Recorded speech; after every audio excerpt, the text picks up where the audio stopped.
성경 말씀 사무엘하 16장을 보겠습니다.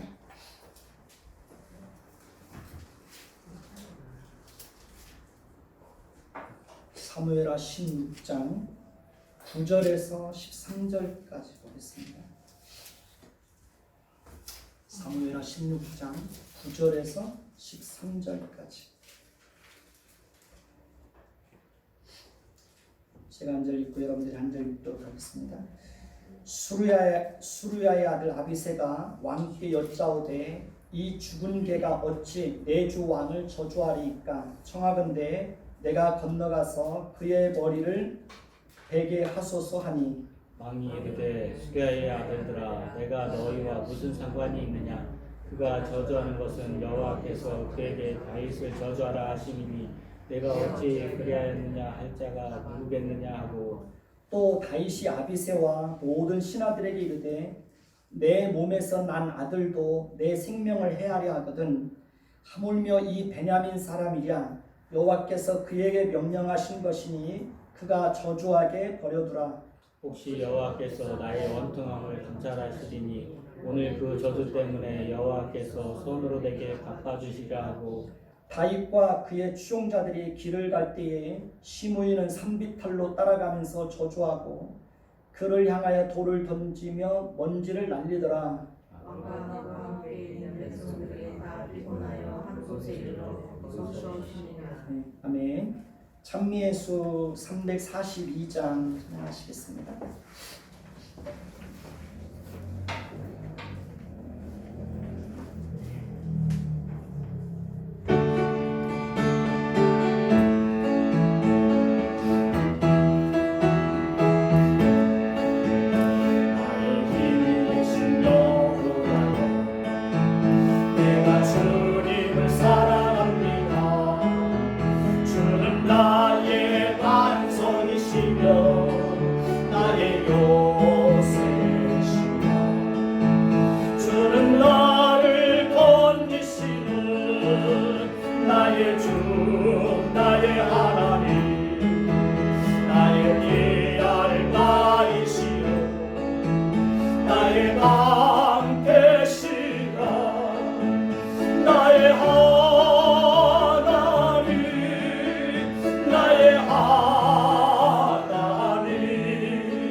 주님을 사랑합니다. 주는 나의 사랑이시며 나의 의지이시라.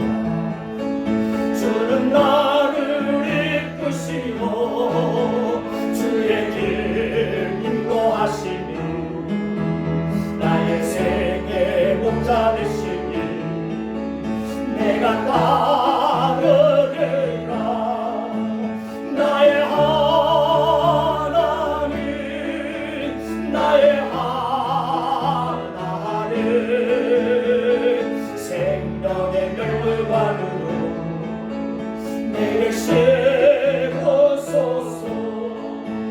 나의 하나님,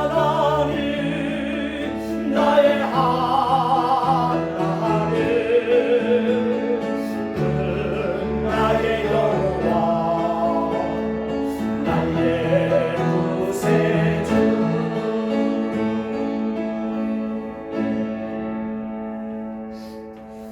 한번 따라서 해볼까요? 하나님의 긍휼하심이 어찌 그리 풍성한지요. 어찌 그리 풍성한지요. 다시 한번 하나님의 긍휼하심이 하나님의 긍휼하심이 어찌 그리 풍성한지요. 어찌 그리 풍성한지요. 오늘 말씀의 제목입니다. 하나님의 나라는 공의와 긍휼에 의해서 다스려지는 나라입니다. 하나님은 그 통치 원리를 따라서 다윗의 생애 속에서 끊임없이 일하시는 것을 볼 수 있습니다. 다윗이 범죄한 이후에 그가 겪는 일련의 사건들 속에는 하나님의 공의와 긍휼이 균형 있게 잘 드러나는 것을 봅니다. 하나님은 다윗이 범죄하였다고 해서 진노와 공의의 심판만을 드러내신 것이 아닙니다. 하나님은 죄에 대한 진노와 공의의 심판을 분명하게 드러내면서도 끊임없이 긍휼과 위로를 베풀어 주어서 다윗으로 하여금 그 하나님의 공의의 심판을 잘 견디게 하는 것을 봅니다. 아마 다윗에게 계속해서 하나님의 공의의 심판만 임했으면 다윗은 견디지 못했을 것입니다. 다윗이 하나님의 공의의 심판을 받으면서도 그가 살아남을 수 있었던 것은 하나님의 위로와 긍휼이 풍성하게 공급되어졌기 때문입니다. 만약에 하나님에게 공의만 있고 긍휼의 성품이 없다면 하나님은 무서운 하나님, 두려운 하나님, 진노하시는 하나님, 죄를 지으면 무섭게 심판하시는 하나님, 감히 가까이 할 수 없는 하나님, 그런 하나님으로만 알게 될 것입니다. 그러나 하나님은 절대로 그런 분이 아닙니다. 하나님은 긍휼과 자비가 풍성하신 분이십니다. 하나님께서 죄에 대해서 공의의 심판을 내리시는 것도 심판이 목적이 아니라 그것을 통해서 우리가 죄를 범하는 것을 얼마나 싫어하시고 미워하시는지를 알게 하여 우리로 하여금 거룩한 백성으로 살도록 하는데 그 목적이 있는 것입니다. 하나님은 죄를 심판하시는 것을 통해서 우리로 하여금 죄에 대한 심각성을 깨닫고 죄의 유혹에 빠지지 않도록 경각심을 갖도록 하는 데에 징계의 목적이 있습니다. 하나님은 우리가 하나님 백성답게 하나님의 거룩한 성품을 닮아서 거룩하고 정직하게 살기를 원하십니다. 하나님은 우리가 양심을 속이고 거짓되게 사는 것을 절대로 원하지 않습니다. 우리가 살다 보면 여러 가지 문제들로 인하여서 우리의 양심이 많은 고통을 당할 때가 있나요, 없나요? 있습니다. 저도 양심이 고통을 당할 때가 참 많습니다. 그러니까 우리 안에 있는 죄성은 끊임없이 누군가를 속이고 거짓을 행하고 손해보지 말고 남을 속여서라도 자신의 이익을 챙기라고, 그렇게 우리 안에 있는 죄성은 끊임없이 우리 안에서 속삭입니다. 아무도 보는 사람 없습니다. 아무도 알 수 없습니다. 얼마든지 속일 수 있습니다. 현실은 너무 어렵습니다. 얼마든지 어렵고 힘들다는 이유로 자신이 죄를 범하는 것을 합리화하고 정당화하고 회피하고 도망갈 수 있습니다. 그럴 때 우리는 죄의 유혹을 받습니다. 그러나 하나님은 우리가 누군가를 속이고 거짓을 행하고 어떤 이익을 추구하려고 할 때 우리 양심을 통해서 끊임없이 우리의 죄를 고발합니다. 그럴 때 우리는 양심이 많은 고통을 당합니다. 그리고 하나님은 양심의 고발과 양심이 고통을 당하게 하는 것을 통해서 우리가 죄를 생각하고 죄를 범하고 속이는 것을 얼마나 싫어하시고 우리가 정직하게 사는 것을 하나님이 얼마나 원하시는지를 알게 하십니다. 하나님은 우리가 잘못을 범하면 그냥 넘어가지 않습니다. 제 경우는 그래요. 제 경우는 그래요. 하나님이 하나도 그냥 넘어가는 게 없어요. 하나님이 죄를 막 추적하는 것 같아요. 그것을 끊임없이 바로잡아 놓는 것 같아요. 하나님은 우리가 잘못된 생각과 행실을 가지고 사는 것을 결코 원하지 않아요. 하나님은 반드시 잘못된 것을 바로잡아 놓으세요. 하나님은 다윗이 범한 죄에 대해서 공의의 심판을 내리시는 것을 통해서 그가 범한 죄가 얼마나 무섭고 심각한 죄인지를 철저하게 깨닫게 하시는 것을 봅니다. 우리는 하나님께서 다윗이 범한 죄에 대해서 공의의 심판을 내리시고 그런 가운데서도 다윗에게 긍휼과 위로와 자비를 풍성하게 베푸시는 것을 통해서 다윗을 어떻게 위로하시고 하나님의 사람으로 정금같이 다듬어 가시고 빚어 가시는지를 봐야 됩니다. 다윗이 하나님의 공의의 심판을 받는 중에도 하나님의 긍휼과 하나님의 자비와 하나님의 위로를 힘입어서 그가 어떻게 성숙한 사람으로 변해져 가는지를 봐야 합니다. 하나님이 다윗을 그렇게 다듬어 가는 거예요. 만약에 다윗의 생애 속에 다윗이 지은 죄에 대해서 하나님의 징계만 있고 공의의 심판만 있으면 다윗에게 아무런 소망이 없었을 것입니다. 그야말로 그의 인생은 절망과 좌절뿐이었을 것입니다. 그러나 하나님은 징계와 심판과 긍휼을 통해서 하나님이 목적하신 자리로 다윗의 생애를 열심을 가지고 끌고 갑니다. 다윗의 생애에 대해서 다윗의 입장에서 이런 표현을 쓰면 다윗의 마음이 아프겠지만 하나님이 다윗을 작품 중에 작품으로 만들어가는 거예요.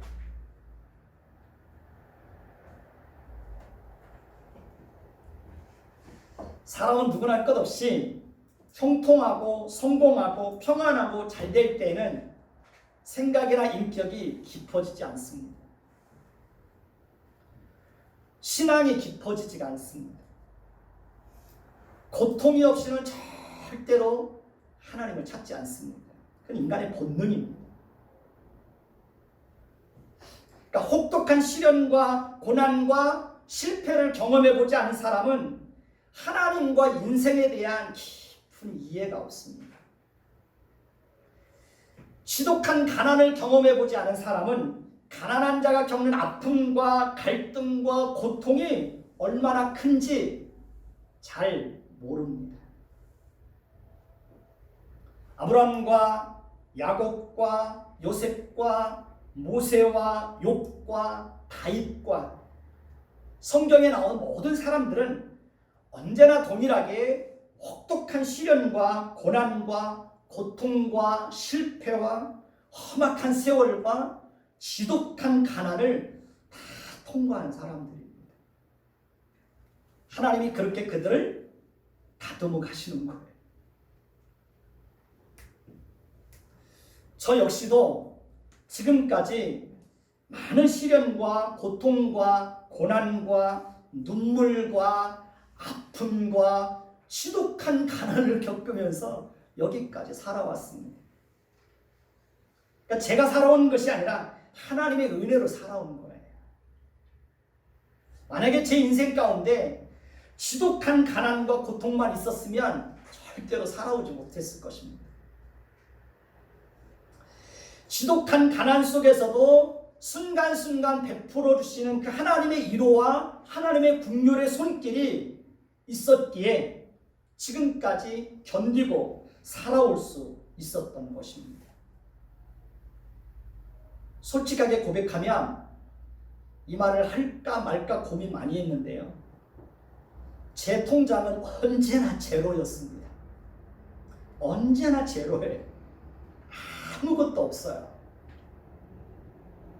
그래서 제가 하나님 앞에 그런 기도를 종종, 하나님 제 통장에는 언제나 돈이 좀 있을까요? 항상 제로예요. 근데 하나님은 아무것도 없는 가운데서 하나님이 때를 따라 공급해 주시는 그 은혜와 긍휼과 하나님의 위로로 지금까지 살아온 거예요. 하나님은 저를 교회를 개척하고 난 이후에 25년 동안 지독한 가난 속에 던져놓으시고 하나님만 의지하고 하나님만 바라보고 어떻게 보면 눈물 골짜기를 지내오게 한 거예요.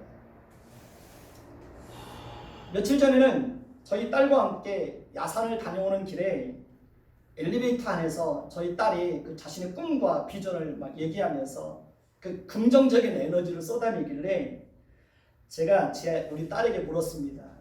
우리 딸은 누구를 닮아서 그렇게 에너지가 많은 거야? 그랬더니 저희 딸이 하는 말이 아빠를 닮아서 그렇지. 그래서 제가 물었어요. 왜 그렇게 생각해? 저희 딸이 하는 말이 아빠는 어려운 가운데에서도 항상 웃음을 잃지 않았잖아요. 저한테 그런 얘기를 해주는 거예요. 내가 그랬나? 근데 저는 그 말이 저의 큰 위로가 됐어요.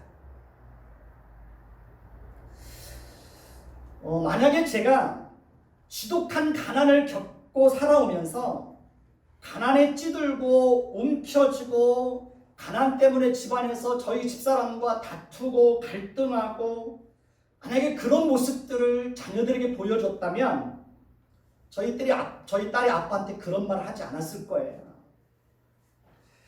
아빠는 어려운 가운데서도 항상 웃음을 잃지 않았잖아요. 저는 그 딸로부터 듣는 그 평판이 저에게는 대단한 영광이에요. 큰 위로예요. 만약에 제 삶에 지독한 가난만 있고 하나님이 공급해 주는 긍휼과 은혜와 위로가 없었다면 아마 저도 가난에 찌들고 경제적인 문제로 인해서 집안에서 늘 갈등이 있었을 거예요. 아마 제 아내와 많이 싸웠을 거예요. 근데 그러지 않았어요. 그러니까 하나님은 25년 동안 지독한 가난 속에 던져놓으시고 끊임없이 하나님께서 위로해 주시고 하나님의 긍휼을 풍성하게 베풀어 주셨습니다. 그러니까 지독한 가난 속에서도 많은 어려움 속에서도 웃음을 잃지 않고 살아올 수 있었던 것은 제가 기질적으로 낙천적이고 긍정적인 사람이었기 때문이 아닙니다.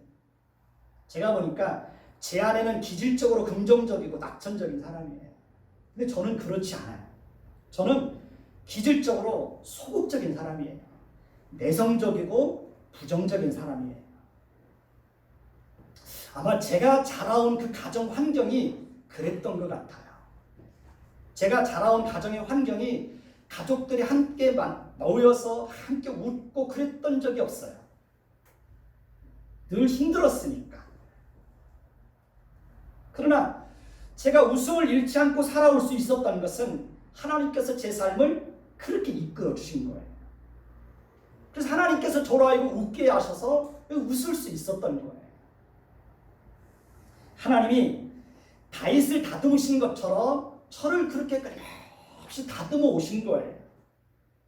지금은 과거의 제 모습과 지금의 모습은 비교할 수 없을 만큼 많이 변했어요. 많이 변했어요. 생각도 많이 깊어졌어요. 저를 드러내려고 하는 것이 아니라 하나님께서 저의 생애 속에서 어떻게 일해 오셨는지를 이렇게 말씀을 드리는 거예요. 하나님은 지금도 끊임없이 제 마음을 혹독하게 단련하세요. 그런 하나님은 그 혹독함 속에서도 저로 하여금 끊임없이 하나님의 긍휼과 은혜를 바라보게 하고 하나님을 의지하고 그런 혹독함 속에서도 끊임없이 말씀을 연구하게 하고 하나님 앞에 끊임없이 기도하게 하고 하나님이 제 인생을 그렇게 이끌어 오시는 거예요. 어떻게 보면 하나님이 한순간도 저를 그냥 놓지 않은 것 같아요. 그러니까 하나님이 제 마음을 혹독하게 단련하시면서도 제 마음이 무너지지 않도록 제 마음을 견고하게 붙들으시는 것을 경험할 수 있어요. 물론 때로는 순간순간 무너지고 낙심하고 좌절하고 절망할 때가 있습니다. 순간순간 불안과 두려움이 확 밀려올 때가 있어요. 그러나 하나님은 그런 가운데서도 끊임없이 저를 일으켜주세요. 코로나 이후에도 저도 점점 제가 무너지는 것을 저도 느끼겠더라고요. 목사인 저도 점점 무너지는 거예요. 그러나 그때에도 하나님께서 저를 다시 일으켜주시고 가족들과 함께 밤마다 교회에 와서 기도할 수 있는 그런 은혜를 준 거예요. 밤이면 저희 딸하고 저희 집사람하고 교회에 와서 같이 기도하는 거예요. 매주 월요일마다 왕복 3시간을 걸어서 안양에 있는 그 갈매산 기도원에 그 뒷산에 올라가서 거기서 하나님 앞에 기도하는 거예요. 그러니까 하나님이 제가 무너질 만할 때에 하나님께서 저를 그렇게 일으켜 주시는 거예요. 창세기서부터 요한계시록까지 성경 전체를 연구하는 것을 마칠 때까지 앞으로 몇 년 동안 저는 매주 월요일 날마다 그 갈매산 그 뒷산에 올라가서 거기서 기도하면서 시간을 보낼 겁니다. 시편 37편 23절에서 24절을 보면 여호와께서 사람의 걸음을 정하시고 그의 길을 기뻐하시나니 그는 넘어지나 아주 엎드러지지 아니함은 여호와께서 그의 손으로 붙드심이로다. 하나님의 약속의 말씀이에요. 넘어져서 아주 엎드러질 것 같은데 하나님이 붙들어서 다시 일으켜주는 거예요. 끊임없이 그러시는 거예요. 하나님이. 그러니까 아주 엎드려서 그냥 그렇게 살도록 내버려 두지 않는 거예요. 절망과 좌절 속에 있을 때 하나님이 찾아오셔서 거기서 또 건져주시는 거예요. 그리고 빛을 보게 하는 거예요. 하나님은 우리가 아주 엎드러지도록 지켜만 보고 계시는 분이 절대로 아닙니다. 하나님께서 반드시 우리를 붙들어 주시고 끊임없이 우리를 일으켜 주시고 우리를 세워 주십니다. 하나님은 우리 인생 가운데 끊임없이 다시 살아나는 부활의 능력을 경험하게 하실 것입니다. 우리가 우리의 삶 속에서 부활의 능력을 경험하기 위해서는 끊임없이 하나님께 기도해야 됩니다. 어떤 어려움과 절망과 고통 속에 던져진다고 할지라도 하나님을 찾고 하나님께 기도하면 하나님이 반드시 붙들어 주시고 하나님이 다시 살려 주십니다. 일으켜 주십니다. 그러니까 기도하면 살 수 있습니다. 어떤 목사님이 그러더라고요. 고통과 절망 속에 던져졌을 때도 하나님이 생각나면 산다는 거예요. 하나님이 생각나면. 어떤 고통과 절망 속에 던져진다고 할지라도 하나님의 이름을 부를 수 있다면 살 수 있다는 거예요. 그런 것 같아요. 하나님은 얼마든지 우리의 현실을 바꾸어 주실 수 있습니다. 그 하나님을 바라보면 살 수 있는 거예요. 우리가 지금까지 살펴보고 있지만 다윗도 그 참담하고 고통스러운 상황 속에 던져졌지만 하나님의 긍휼과 은혜의 손길에 자신의 인생을 맡기면서 순간순간 하나님께 기도하는 것을 볼 수 있습니다. 다윗은 지금 자신의 죄로 인하여서 하나님의 무서운 심판을 받고 있습니다. 얼마나 절망적이고 두렵고 답답하고 비참한 상황입니까? 다윗은 감히 하나님을 바라볼 수 없는 그런 자리에 던져주고 있는 거예요.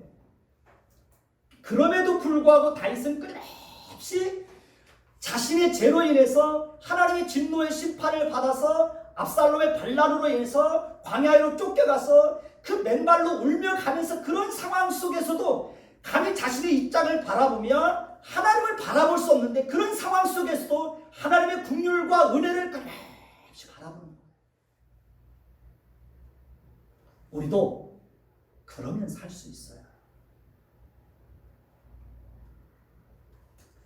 어떤 고통 가운데 던져진다고 할지라도 하나님의 긍휼과 하나님의 은혜의 손길을 바라보면서 하나님을 찾으면 살 수 있어요.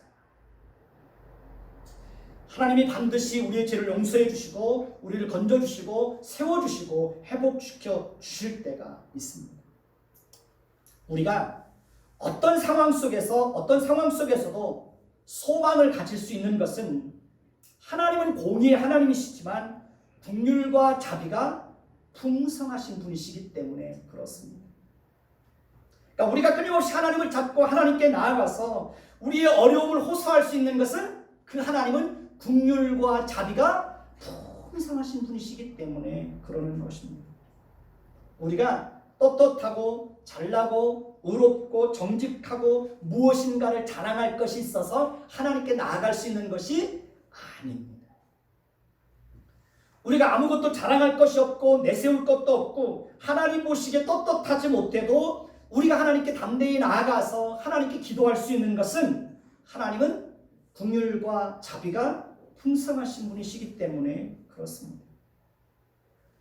저는 때로는 제 자신의 모습과 교회의 현실을 보면 제가 막 초라해질 때가 있어요. 그럼에도 불구하고 하나님께 나아가서 끊임없이 기도할 수 있는 것은 하나님은 어떤 분이시기 때문에 그렇습니까? 긍휼과 자비가 풍성하신 분이시기 때문에 그러는 것입니다. 우리는 다윗의 생애를 통해서 하나님께서 다윗을 어디로 끌고 가는지 잘 보아야 됩니다. 다윗은 압살롬의 반란으로 인하여 예루살렘 성에서 빠져나올 때 얼마나 급하게 나왔는지 신발도 신지 못하고 도망쳐 나왔습니다. 우리가 지난주에 살펴본 내용이지만 다윗은 기드론 시내를 건널 때에도 자신의 피날의 대열에 함께 참여한 자들과 함께 그 시내를 건널 때에도 큰 소리로 울면서 건너갑니다. 다윗이 감람산 길로 올라갈 때에는 그의 머리를 가리고 맨발로 울며 그와 함께한 백성들도 각기 자기의 머리를 가리고 울며 올라갑니다. 오늘 말씀 1절을 보시면 다윗이 마루턱을 조금 지났을 때 요나단의 아들 무비보셋의 종 시바가 안장 지은 두 나귀에 떡 200개와 건포도 100송이와 여름과일 100개와 포도주 한 가죽 부대를 싣고 다윗을 맞이하는 것을 봅니다. 사실 19장에서 진실이 밝혀지지만 무비보셋의 종 시바는 압살롬이 반란을 일으킨 틈을 타서 다윗이 이제 다시 예루살렘으로 돌아올 가능성이 없다고 판단해서 자신의 주인인 무비보셋을 모함해서 그의 모든 재산을 탈취하기 위해서 다윗에게 잘 보이려고 나온 거예요. 다윗은 사울의 모든 재산을 요나단의 아들 무비보셋에게 돌려주고 사울의 집안에 있는 그 종 시바에게 그것을 관리하고 무비보셋을 주인으로 섬기도록 그렇게 했습니다. 근데 그 인간이 나라가 혼란스러운 틈을 타서 이제 주인의 것을 탈취하려고 악한 일을 꾸미고 있는 것입니다. 세상 나라에서는 이렇게 탐욕의 눈이 어두워서 끝없이 배신하고 배반하는 일들이 일어납니다. 그러니까 무비보셋의 종 시바는 다윗에게 찾아와서 무비보셋이 내전을 틈타서 자신의 할아버지인 사울의 나라를 되찾기 위해서 또 다른 반란을 꾸미는 말을 했다는 말을 들었다고 다윗에게 전하는 거예요. 이게 모함이죠.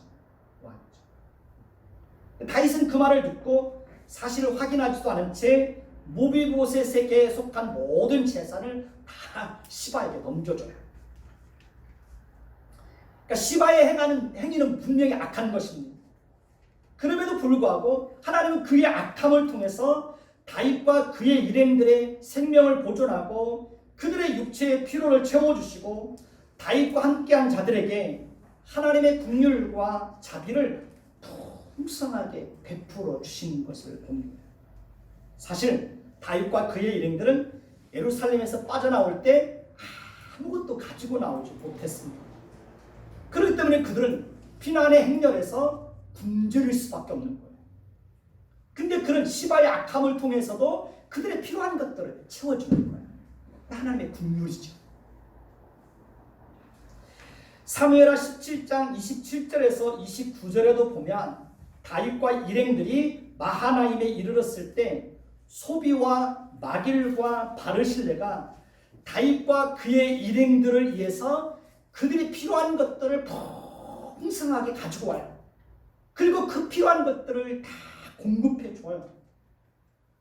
그러니까 하나님께서 소비와 마길과 바르실레의 마음을 움직여 주셔서 다윗과 그의 일행들이 시장하고 곤고하고 목마를 것을 생각해서 그들에게 그 필요한 것들을 다 가지고 오는 거예요. 하나님은 이렇게 소비와 마길과 바르실레를 통해서 다윗과 그의 일행들의 필요한 것들을 공급해 주고 그들을 통해서 그들에게 하나님의 위로와 하나님의 긍휼과 자비를 풍성하게 베풀어 주시는 것을 봅니다. 하나님은 다윗에게 진노의 심판을 내리시는 중에서도 이렇게 그들이 감당할 수 있도록 하나님의 긍휼과 자비를 끊임없이 공급해 주는 거예요. 그러니까 다윗이 그 하나님의 긍휼과 하나님의 위로를 힘입어서 하나님의 공의의 심판을 잘 견뎌내는 거예요. 만약에 마길과 소비와 바르실레의 헌신과 수고가 없었다면 다윗의 일행들은 굶주림으로 인해서 큰 고통을 당하고 압살롬의 그 반란군과 감히 싸울 엄두도 내지 못했을 것입니다. 그리고 전쟁을 했다면 패하게 되었을 것입니다. 그러나 하나님은 그들이 굶주림 속에서 고통당하지 않도록 그들을 통해서 그들에게 놀라운 손길을 베풀어 주는 거예요. 바르실레는 부자입니다. 부자. 그 부함을 다윗이 가장 절망적이고 고통스러울 때 자신의 부함을 기꺼이 내놓는 거예요. 오늘 말씀 5절부터 보면 시므이라는 사람이 다윗을 저주하는 것을 보게 됩니다. 다윗 왕이 베냐민 지파에 속한 바후림이라는 지역에 이르렀을 때 사울의 친족 중 한 사람인 시므이라는 사람이 나타나서 계속해서 저주하고 다윗과 다윗 왕의 모든 신하들을 향하여서 돌을 던지는 것을 봅니다. 그때 모든 백성과 용사들은 다 왕의 좌우에 있었습니다. 오늘 말씀 7절, 8절을 보시기 바랍니다. 제가 읽겠습니다. 눈으로 따라와 주시기 바랍니다. 시므이가 저주하는 가운데 이와 같이 말하니라. 피를 흘린 자여 사악한 자여 가거라 가거라. 사울의 족속의 모든 피를 여호와께서 내게로 돌리셨도다. 그를 이어서 내가 왕이 되었으나 여호와께서 나라를 내 아들 압살롬의 손에 넘기셨도다. 보라, 너는 피를 흘린 자이므로 화를 자초하였느니라. 그러니까 시므이가 다윗을 향하여 피를 흘린 자여 사악한 자여 가거라 가거라. 그러니까 이런 저주의 말을 쏟아내었던 것은 사울과 요나단의 죽음이 다윗 때문에 일어났다고 보는 것입니다. 그러니까 시므이는 여전히 하나님께서 다윗을 통해서 세우신 하나님의 나라를 인정하지 못하고 있는 거예요. 그러니까 사울과 요나단은 다윗 때문에 죽은 것이 아니라 블레셋과의 전쟁에서 패하면서 전사하게 된 거죠. 시므이는 사실을 잘못 알고 있는 거예요. 다윗의 입장에서는 시므이에게 그런 저주와 욕설을 들을 때에 억울하고 분통하죠. 오늘 말씀 9절을 보십시다. 같이 봅니다. 수르의 아들 아비새가 왕께 여짜오되 이 죽은 개가 어찌 내 주 왕을 저주하리이까? 청컨대 내가 건너가서 그의 머리를 베게 하소서. 개는 보통 가치 없고 쓸모없는 존재를 비유적으로 이르는 말입니다. 그런데 수르의 아들 아비새는 그의 시므이를 죽은 개라고 부르고 있습니다. 아비새의 눈에는 시므이가 그렇게 아무 쓸모없고 가치 없는 존재로 보이는 거예요.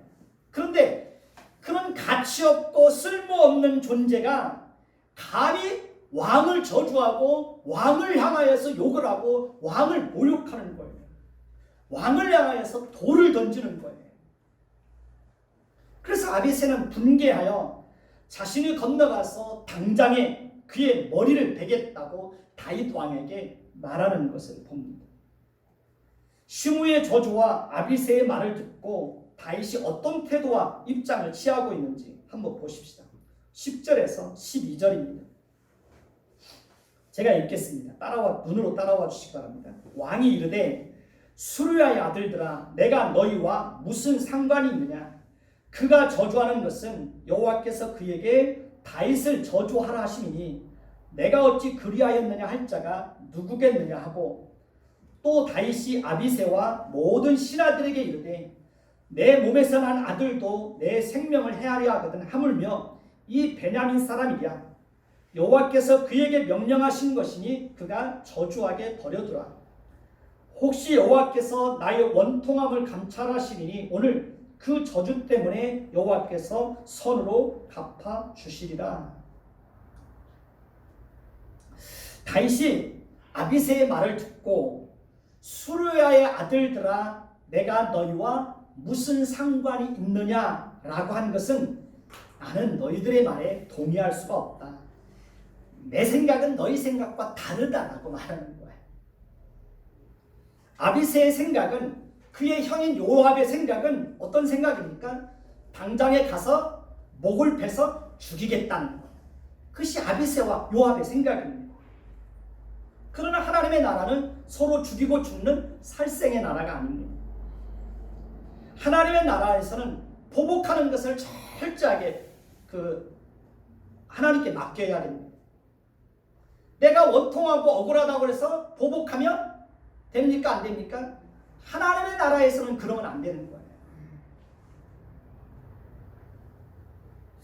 하나님께서 시므이를 통해서 자신이 다윗은 하나님께서 시므이를 통해서 자신이 지은 죄에 대해서 책망하고 심판하고 다윗은 하나님께서 시므이를 통해서 자신이 지은 죄에 대해서 책망하고 심판하고 징계하는 것으로 다윗은 그렇게 받아들이고 있는 거예요. 그렇기 때문에 다윗은 시므이가 자신을 저주하고 모욕하고 돌을 던지고 원통하게 해도 그것을 다 받아들이는 거예요. 과거의 다윗의 모습을 보면 나발이 자신을 모욕했다는 말을 듣고 자신의 감정을 다스리지 못하고 분노가 폭발해서 어떻게 합니까? 자신이 직접 칼을 차고 군사들을 데리고 그날 밤에 나발에게 속한 모든 남자를 다 죽이겠다고 가잖아요. 그때는 다윗이 나발로부터 직접 그런 모욕적인 말을 들은 것도 아니에요. 그때는 다윗이 왕도 아니에요. 그러나 지금은 왕이에요. 주변의 왕과 신하들이 다 자신을 둘러서서 있어요. 그리고 그런 상황 속에서 시므이로부터 온갖 저주와 모욕을 당하고 있는 거예요. 그런데도 다윗은 그것을 다 견뎌내요. 하나님께서 그를 통해서 자신을 책망하고 있다고 보는 거예요. 다윗은 자신이 대신 보복하지 않고 하나님의 은혜와 긍휼과 하나님의 그 선하심의 모든 것을 다 맡겨요. 다윗은 아들이 반란을 일으켜서 자신의 생명을 해하려고 하는 그런 참담하고 비참한 현실 속에서도 묵묵히 하나님의 긍휼과 하나님의 은혜의 손길에 자신의 모든 것을 맡기는 것을 볼 수 있습니다. 하나님께서 다윗의 범죄에 대해서 징계하시는 과정을 통해서 다윗으로 하여금 하나님만 바라보고 하나님만 의지하도록 다윗을 그렇게 다듬어가는 거예요. 압살롬의 범죄는 분명히 악한 겁니다. 그런데 나중에 보면 다윗은 반란군이 진압되고 압살롬이 전사했다는 말을 듣고 내 아들 압살롬아, 내 아들 압살롬아, 차라리 내가 너를 대신하여 죽었더라면 압살롬 내 아들아, 내 아들아 하면서 절규하는 것을 봐요. 이것이 부모의 마음이죠. 다윗의 절규 속에는 압살롬에 대한 미움도 분노도 원망도 그 어떤 것도 찾아볼 수 없어요. 압살롬의 절규 속에는 오직 자식을 향한 그 안타까움과 긍휼과 사랑과 용서만 있어요. 나중에 보면 알겠지만 다윗은 요압 장군에 의해서 협박을 당해요. 그 참담한 현실 속에서 요압이 왕을 협박해요. 그래서 다윗은 그 요압의 협박에 굴복하게 되죠. 다윗의 인생을 보면 정말 눈물 없이는 읽을 수가 없어요. 그런데도 불구하고 다윗은 자신의 삶을 포기하지 않아요. 현실 속에서 그 모든 고난과 고통과 비참함과 원통함을 다 견디어내요. 견디어내요. 다윗은 어떻게 보면 피눈물을 흘리고 있는 거예요. 그 피눈물을 흘리면서도 하나님을 향해서 원망과 불평과 그 어떤 것도 하지 않아요. 이렇게 견디어내요. 자기가 가야 할 길을 끝까지 가요. 다윗이 우리와 다르기 때문일까요? 다윗이 우리보다 남다르고 더 훌륭해서 그럴까요? 그렇지 않아요. 하나님이 다윗으로 하여금 그 길을 가게 하는 거예요. 하나님이 다윗으로 하여금 견디게 하는 거예요. 하나님이 다윗으로 하여금 자기 삶을 포기하지 않도록 하나님께서 열심을 가지고 다윗을 놓지 않고 붙들고 그 길을 가게 하는 거예요.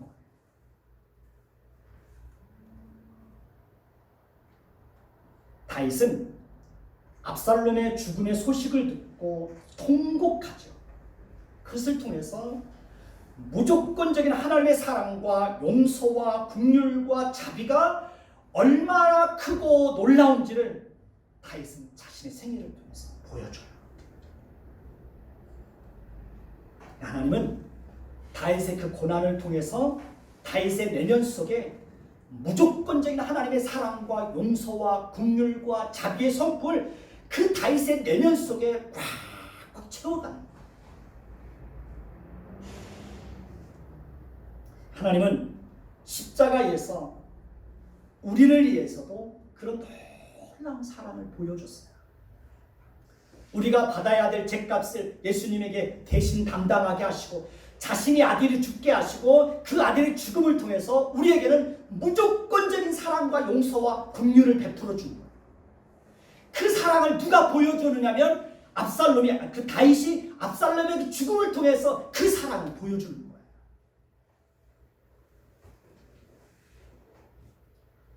우리 내면이 그렇게 하나님의 성품으로 채워져 가야 돼요. 사랑하는 성도 여러분, 교회와 성도의 이대함이 어디 있다고 생각하십니까? 교회와 성도의 이대함은 성도들을 많이 모으고 어떤 큰 교회를 세우고 어떤 업적을 자랑하고 그것이 교회와 목사와 성도의 이대함이 아닙니다. 성도의 이대함은 어떤 어려움과 고통과 가난과 절망이 있어도 그 현실 속에서 그 삶을 포기하지 않고 묵묵히 견디어내는 거예요. 살아내는 거예요. 그것이 성도의 이대함. 눈에서는 피눈물이 나죠. 가슴에는 피멍이 들죠. 때로는 중심을 잃고 비틀거릴 때도 있죠. 그래도 성도의 삶을 포기하지 않고 묵묵히 그 길을 가는 거예요. 현실이 어렵다고 현실로부터 도망가지 않고 폭우가 쏟아지고 불덩이가 떨어져도 현실 속에서 마땅히 내가 해야 될 일들을 묵묵히 감당하는 거예요. 그 속에 성도의 이대함이 있는 거예요. 그 일을 누가 가능하게 하느냐면 하나님이 가능하게 하시는 거예요. 우리는 그 길을 갈 수 없어요. 하나님이 그 길을 가게 하는 거예요.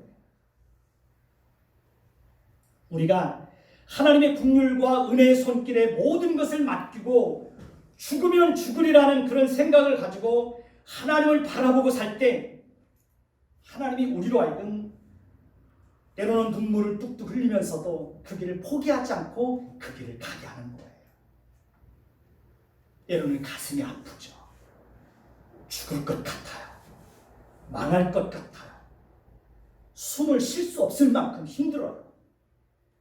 그런데 하나님의 긍휼과 은혜로 하나님이 우리로 하여금 그 길을 가게 하는 거예요. 다윗이 살 수 있었던 것은 공의의 하나님만 바라보는 것이 아니라 자신의 생애 속에 끊임없이 찾아오셔서 베풀어 주시는 그 하나님의 긍휼과 그 하나님의 은혜와 그 하나님의 위로, 그것을 바라보았기 때문에 다윗은 묵묵히 견딜 수 있었던 거예요.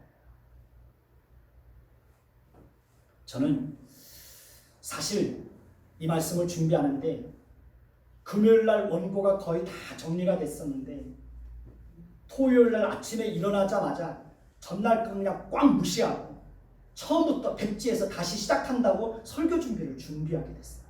근데 이 설교를 준비하는데 제 가슴 속에서는 내내 가슴으로 눈물이 나는 거예요. 그래, 하나님 다시 한번 바라보자. 하나님의 긍휼하심과 하나님의 은혜와 하나님의 선하심을 다시 한번 바라보자. 그리고 일어서자. 하나님이 저한테 이루하는 거예요. 저한테 다시 한번 용기를 주는 거예요. 오늘 말씀 13절을 보면 다윗과 그의 추종자들이 길을 갈 때에 시므이는 산비탈로 따라가면서 계속해서 다윗을 저주해요. 그를 향하여 돌을 던지고 먼지를 날려요. 그래도 다윗은 그 모든 원통함을 자신이 갚지 않고 하나님의 선하심에 모든 것을 맡기고 대신 보복하지 않고 자기 길을 묵묵히 가요. 이게 성도의 삶이에요. 사랑하는 성도 여러분, 하나님의 긍휼과 은혜와 하나님의 손길에 모든 것을 맡기시고 현실 속에서 도망가지 말고 현실 속에서 묵묵히 견뎌내십시오. 힘들다고 포기하면 될까요? 안 될까요? 그러면 그 속에 영광도 없는 거예요. 하나님께서 반드시 저와 여러분들에게 긍휼과 은혜를 풍성하게 베푸실 거예요. 하나님의 선하심을 맛보아 알게 하실 것입니다. 기도하겠습니다. 하나님, 다윗의 생애 속에 베풀어 주신 하나님의 긍휼하심이 어찌 그리 풍성한지요. 우리의 인생 속에 베풀어 주신 그 하나님의 은혜와 긍휼하심이 어찌 그리 풍성한지요. 하나님의 선하심이 얼마나 어찌 그리 아름다운지요.